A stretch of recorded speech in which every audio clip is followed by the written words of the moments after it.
Welcome back to the daily basketball recap. My name is Levi Jacob, and today we're gonna jump right into it. We're doing a little bit of a different format. Could be for the next few days, probably won't be. But today I'm just here by myself. I'm going solo. I just want to cover the news that broke yesterday. You know that everyone's talking about. Damian Lillard going back to the Portland Trailblazers.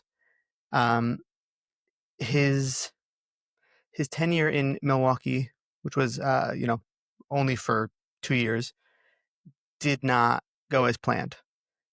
He was notably traded for Drew Holiday, who is now again a member of the Portland Trailblazers, but he's there to stay.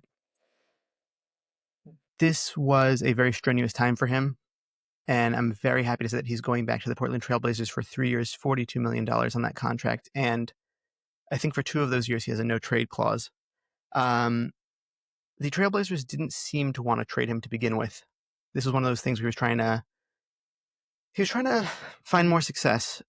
My argument is that he's a winning basketball player. He's had very many successful seasons, just not winning the championship. Obviously, flameouts. The CJ McCollum years, I think, actually were better than a lot of people give them credit for, but they didn't put a lot else around him to be able to really, make good on what he had around him since about the time that LaMarcus Aldridge left. So this is a homecoming. He's going to rehab, according to all reports. He's going to rehab for the first year, and hopefully he gets to play in his second year home.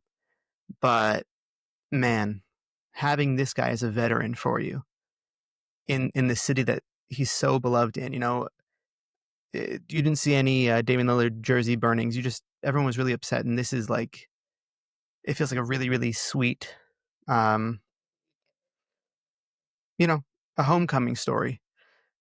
I don't I don't think this team is a contender by any means, but I think that they're a good, young, fun team that is going to be interesting for the next few years. And I don't think he's going to win any championships with this team, but I think that he's just going to cement all the love that is felt there. He spent a long time trying to lure other people to come.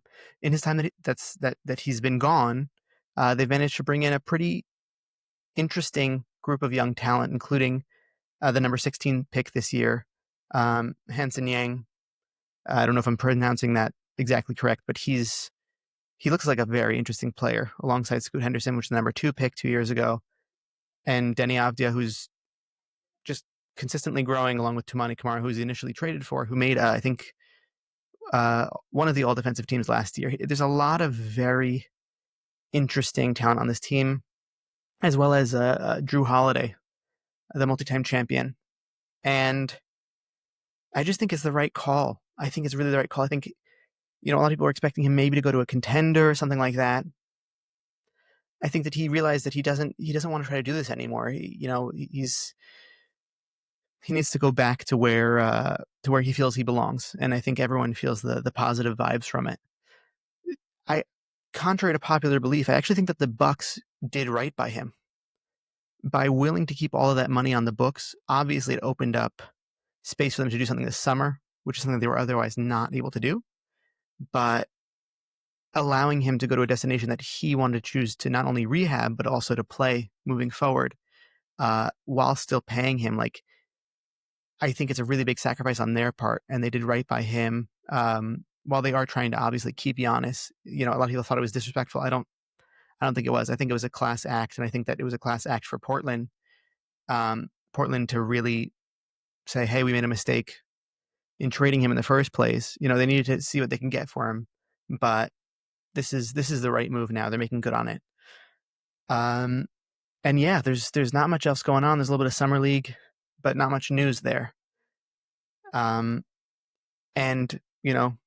hopefully we will be back to our regularly scheduled programming pretty soon.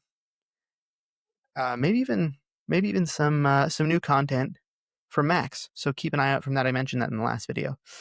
So keep an eye out from that. A lot of really interesting stuff. And for any of your daily basketball notable needs, keep it locked in here.